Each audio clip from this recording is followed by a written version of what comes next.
The National Oceanic and Atmospheric Administration has released their report for billion-dollar disasters so far in 2022.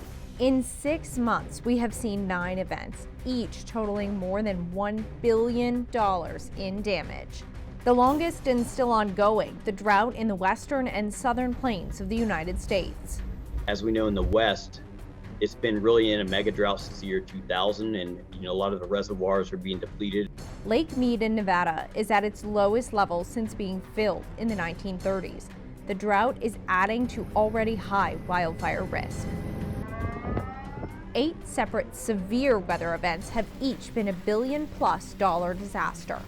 We see slightly more events during the first half of each year, given that much of the U.S. experiences the majority of its flood events, its hail, its tornado events during the first half of the year, spring and early summer time.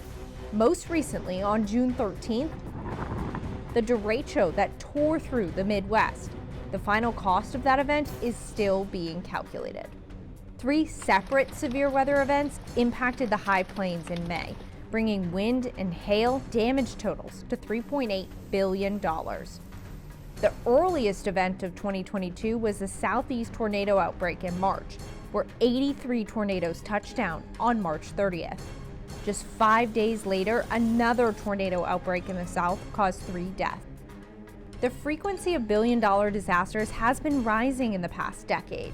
Increased exposure, more people, more assets in harm's way, increased vulnerability where we build and how we build.